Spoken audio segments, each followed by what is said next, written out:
Have you ever felt like you are a circus performer? You are in your act, on a seesaw, trying to make everything balanced so that you can juggle all the colorful balls in the air? Have you ever felt that? If you have, can you please raise your hand or give me a thumbs up reaction?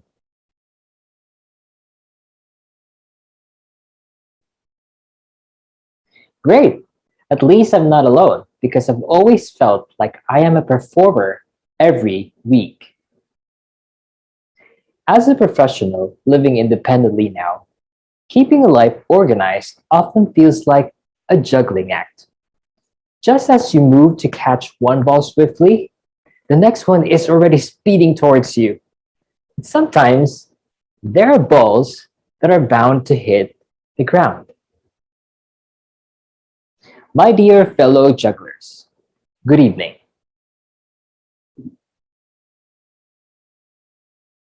I was 18 when I first planned and organized an event management seminar without having a basic knowledge of planning and organizing events.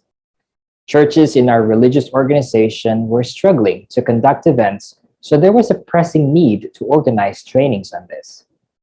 My church spearheaded the seminar, and as the youth leader back then, I stepped up and took on the role of organizing it. We partnered with event specialists to train and teach us all. However, that learning experience only sparked my interest in event planning.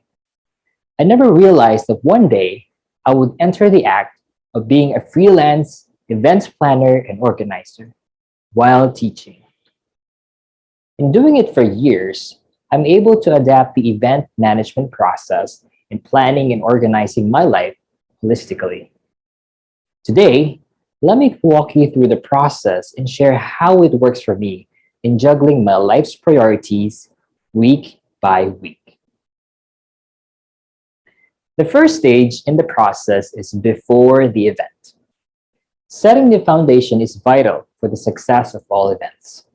A bigger picture or outline helps us event planners map out the scope, highlight key dates, and keep things in order. Similar to life, defining the why, what, and when gives us direction for everything that we do. Since it's my main goal to embrace total wellness, I set weekly goals for all areas of my life that help me break down my plans. I use the strategy of scheduling before the week starts, or what we call event resume in events planning. And this is for me to visualize my week ahead. From there, I create micro plans in my readings, devotionals, workouts, meals, finances, career, and even family obligations. The next stage is during the event.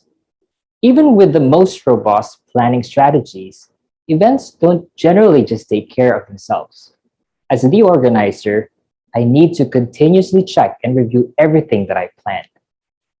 If there is one thing that's guaranteed in the execution, it's definitely the fact that some things will go wrong.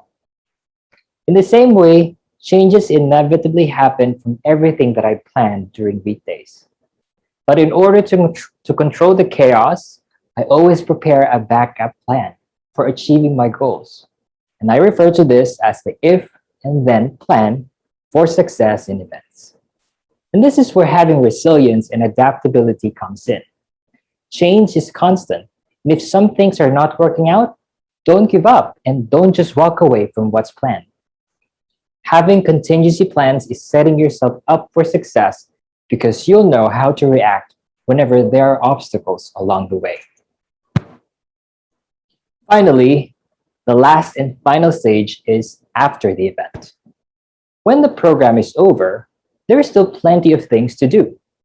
Once the dust settles and everything is still fresh in my mind, it's the perfect opportunity to surface learnings on what worked and what did not. And this is where I go back to the goals I set before the event by comparing the results to what I hope to achieve. By doing an evaluation, I explore areas where I fell short and pinpoint what needs to change. Applying it to myself, I reflect on some of my noteworthy experiences for the week and I write them in my journal every weekend. following Gibbs' cycle of reflective process.